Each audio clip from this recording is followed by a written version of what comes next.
बच्चों, आज हम हमारी भूगोल की पाठ्यपुस्तक का पाठ 1 संसाधन एवं विकास के बारे में पढ़ेंगे। संसाधन क्या होता है? सबसे बड़ी बात तो यह है कि संसाधन है क्या चीज़। संसाधन मीन्स ऐसी कोई भी वस्तु जो हमारी आवश्यकताओं को पूर्ण करती हो, तो वो संसाधन कहलाती है। अब कोई भी वस्तु हो सकती है जो हमारे ज़रूरत के लिए ज़रूरी हो, हमारी ज़रूरत के लिए ऐसा है कि उसके बिना भी काम चल सकता है, लेकिन उसकी ज़रूरत भी है, तो वो ऐसी कोई भी वस्तु जो हमारी आवश्यकता को किसी भी तरह से संतुष्ट करती है, तो वो संसाधन कहलाती है। जैसे आपने प्राकृतिक संसाधनों के बारे में पढ़ा होगा कि सूर्य का प्रकाश है, जल है, ये सब क्या है? प्राकृतिक संसाधन हैं, यानी कि हमें पृथ्वी से प्राप्त हुए हैं। ऐसे ही मिट्टी है, मिट्टी में हम अन्न उगाते हैं, अन्न उगाने के बाद हम गेहूँ लाते हैं, गेहूं का आटा पिसवाते हैं, आटे से रोटी बनाते हैं, तो ये सभी संसाधन हैं जो मनुष्य की आवश्यकता को पूरा कर सके।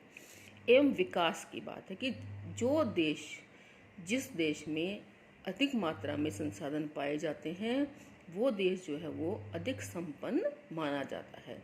यानी कि जैसे अमेरिका है, जापान है, इंग्लैंड है, ये विकसित देश कहलाते हैं। क्यों कहलाते हैं? क्योंकि यहाँ पर संसाधन जो है वो यहाँ पे लोगों की आर्थिक जो है आवश्यकताएं हैं वो पूरी हो पा रही हैं, यहाँ के लोगों के पास की आमदनी अच्छी है। लेकिन हमारा भारत जो है विकासशील कहलाता है। क्यों कहलाता है? क्योंकि विकासशील का मतलब है कि जो विकास की दृष्टि से अभी कोशिश कर रहा है विकास करने की, विकासरत है। और जिन देशों ने अपना विकास कंप्लीट कर लिया है वो विकसित देश कहलाते हैं। तो इसमें हम संसाधनों के बारे में पढ़ेंगे और विकास के बारे में पढ़ेंगे। अब बात आती है संसाधन की। हमारे पर्यावरण में उपलब्ध प्रत्येक वस्तु जो हमारी आवश्यकताओं को पूरा करने में प्रयुक्त की जाती है और जिसको बनाने के लिए प्रौद्योगिकी मीन्स इंजीनियरिंग उपलब्ध है, जो आर्थिक रूप से संभाव्य है, यानी जिसको हम बना सकते हैं, जो संभव है, और सांस्कृतिक रूप से मान्य है, यानी संस्कृति भी उसको मान्यता देती है, एक संसाधन है। अब प्रश्न मान लो मैं देती हूँ संसाधन किसे कहते हैं, तो ये संसाधन की परिभाषा है कि संसाधन इसे कहते हैं। हमारे पर्यावरण में उपलब्ध वस्तुओं की रूपांतरण प्रक्रिया प्रकृति और प्रौद्योगिकी और संस्थाओं के पारस्परिक क्रियात्मक संबंध में निहित है। यानी कि हमारे पर्यावरण में उपलब्ध जो भी वस्तुएं हैं वो अपना रूप बदल सकती हैं, रूप बदलने की प्रकृति है। हमारे पास इंजीनियरिंग उपलब्ध है और संस्थाओं की पारस्परिक क्रिया करके जो है वो संसाधन निर्मित किए जाते हैं। मानव प्रौद्योगिकी द्वारा प्रकृति के साथ क्रिया करते हैं, यानी मानव अपनी बुद्धि से, अपनी इंजीनियरिंग की टेक्निक से प्रकृति के साथ क्रिया करते हैं, यानी प्रकृति में उपलब्ध चीज़ों को नए रूप में बदलते हैं और अपने आर्थिक विकास को गति को तेज करने के लिए संस्थाओं का निर्माण करते हैं। अपनी आर्थिक विकास की गति को तेज करने के लिए, अपने देश का विकास करने के लिए वो संस्थाओं का निर्माण करते हैं और उन संस्थाओं के माध्यम से प्रकृति में उपलब्ध चीज़ों को इंजीनियरिंग के माध्यम से नई नई तरीके की बनाकर और उसको प्रस्तुत करते हैं। अब जैसे आपने देखा होगा कि पेड़ लगा हुआ होता है, पेड़ से लकड़ी काटी जाती है, लकड़ी से फिर फंटे बनाए जाते हैं, उसको लकड़ी को चीरा जाता है, उससे तख्ते जैसे बनाए जाते हैं, उसके बाद फर्नीचर बनाया जाता है। आप देखते कितने सुंदर सुंदर टेबल कुर्सी, ये कोई टेबल कुर्सी कोई पेड़ पर नहीं लगी होती है बच्चों, पहले ये लकड़ियों से बनाई जाती है। तो ये बनाने का काम कौन करते हैं? जो हमारे कारीगर होते हैं, जो सीखे हुए होते हैं, जो इस चीज़ को सीखते हैं। जैसे आप भी 10th क्लास के बाद कुछ बच्चे ITI करेंगे, कुछ पॉलिटेक्निक करेंगे, कुछ इंजीनियरिंग करेंगे, कुछ मेडिकल करेंगे, तो मेडिकल साइंस में इंजीनियरिंग में पूरा सिखाया जाता है। कुछ बच्चे सिविल इंजीनियरिंग करेंगे तो सड़कें बनाना, पुल बनाना। कुछ बच्चे मैकेनिकल इंजीनियरिंग करेंगे, जैसे मशीनें वगैरह बनाना है। कुछ बच्चे इलेक्ट्रिकल इंजीनियरिंग करेंगे, जैसे बिजली वगैरह का जो है, जैसे JEN AEN वगैरह होते हैं, आपने देखा होगा।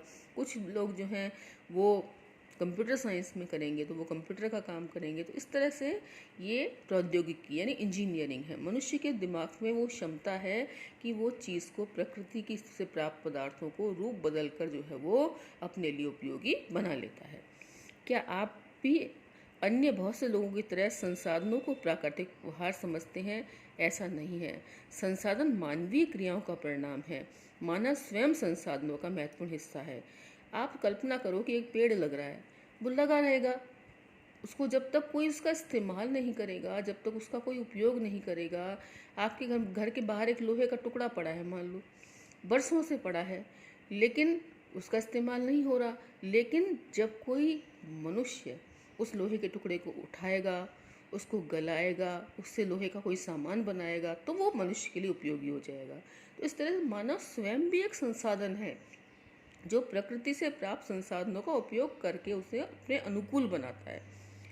वे पर्यावरण में पाए जाने वाले पदार्थों को संसाधनों में परिवर्तित करते हैं। पर्यावरण में जो भी चीज़ें पाई जाती है, जैसे उनको उपयोग में लाने के लिए तैयार कौन करता है? हम लोग करते हैं, मनुष्य करते हैं, तथा उन्हें प्रयोग भी करते हैं, प्रयोग भी वही करेंगे।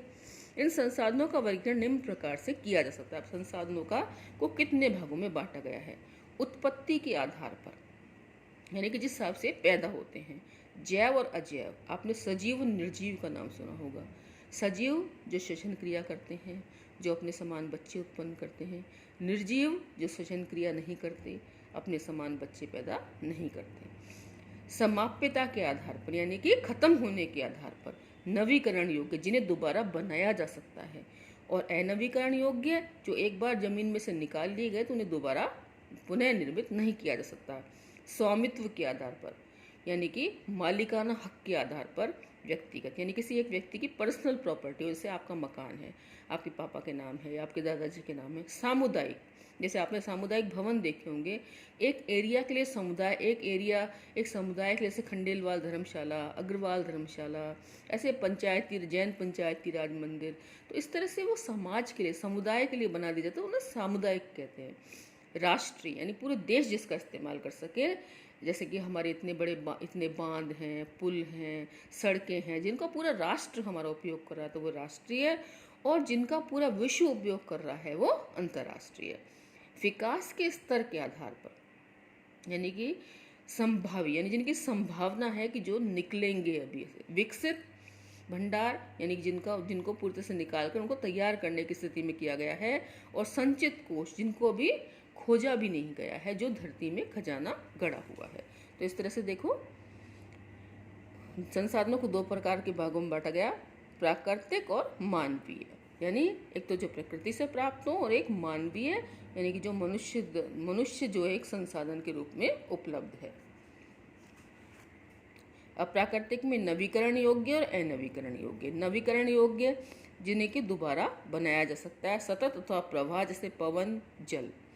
हवा भी दोबारा हवा भी खत्म होने वाला संसाधन है। और पानी भी धरती में से, जैसे वर्षा का जल आता है, जमीन में संचित होता है, फिर हम निकाल सकते हैं। जैव, प्राकृतिक वनस्पति और वन्य जीव। जैव संसाधन में प्राकृतिक वनस्पति, यानी पेड़ पौधे, और जो वन्य जीव जो वनों में पाए जाते हैं।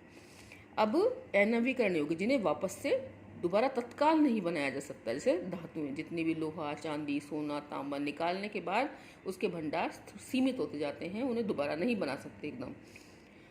अचक्रीय, जैसे कि एक बार उपयोग में लेने के बाद, जैसे सोना तो क्या होता है कि हम एक बार चैन बनवा ली, फिर उसको पिघलवा कर हमने हार बनवा लिया, फिर उसको पिघलवा कर हमने कान के टॉप्स बनवा लिए।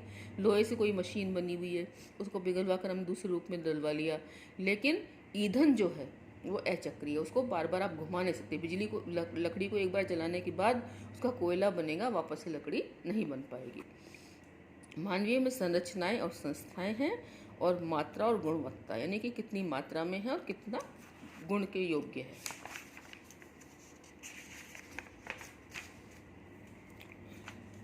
संसाधनों के प्रकार, उत्पत्ति के आधार पर। सबसे पहले बताया था मैंने, ये उत्पत्ति के आधार पर जैव संसाधन,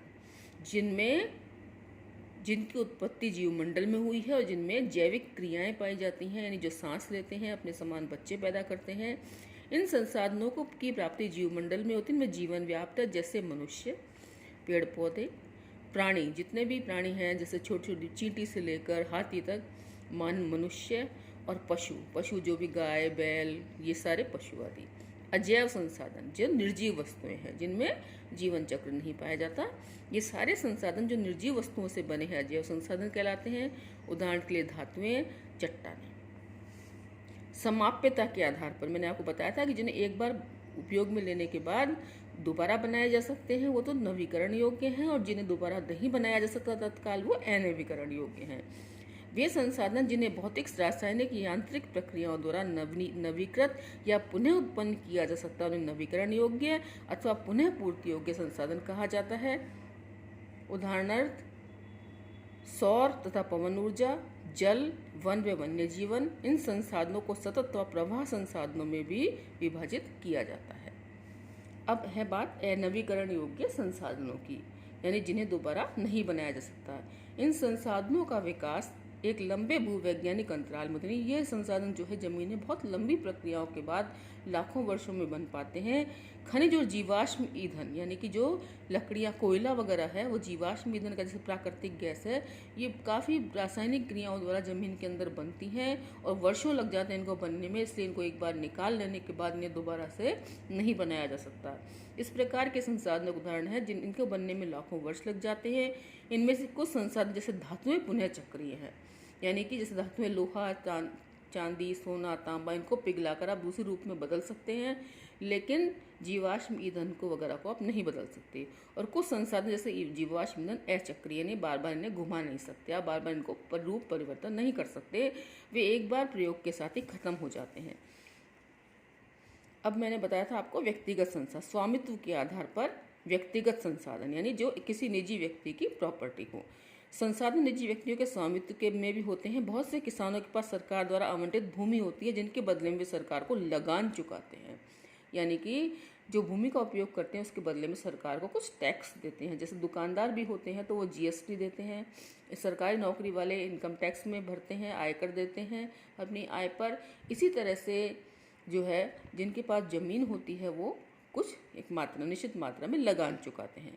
गाँव में बहुत से लोग भूमि के स्वामी होते हैं और बहुत से लोग भूमिहीन होते हैं, जिनके पास भूमि नहीं होती, वो किसी दूसरे की भूमि पर काम करते हैं। शहरों में लोग भूखंड, घरों व अन्य जायदाद के मालिक होते हैं। बाग, चारागाह, तालाब और कुओं का जल आदि संसाधनों के निजी स्वामित्व के उदाहरण हैं।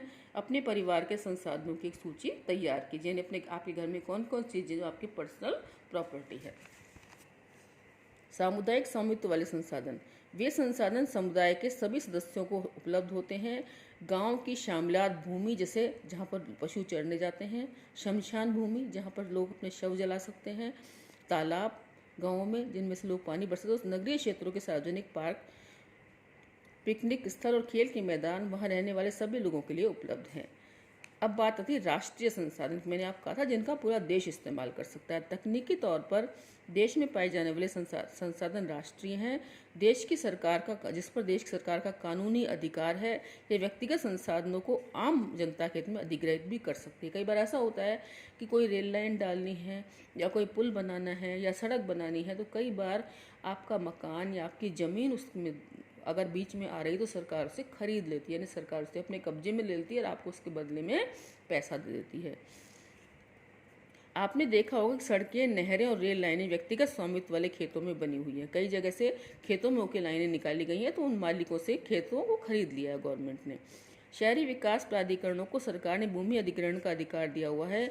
सारे खनिज पदार्थ, जितने भी जमीन के नीचे खनिज पदार्थ पाए जाते हैं, जैसे भारतवर्ष में सारे जल संसाधन, वन, वन्य जीवन, राजनीतिक सीमाओं के अंदर सारी भूमि और 12 मील समुद्र में 22.2 किलोमीटर तक का महासागरीय क्षेत्र और इसमें पाए जाने वाले संसाधन जो है वो हमारे देश की संपदा माने गए हैं। अंतर्राष्ट्रीय संसाधन, यानी कि ऐसे संसाधन जिनका कि सभी देश उपयोग कर सकते हैं। कुछ अंतर्राष्ट्रीय संस्थाएं संसाधनों को नियंत्रित करती हैं। तट रेखा से 200 मील समुद्र की दूरी से परे खुले महासागरीय संसाधनों पर किसी देश का अधिकार नहीं है। इस संसाधनों को अंतर्राष्ट्रीय संस्थाओं की सहमति के लिए सहमति के बिना भी उपयोग किया जा सकता है।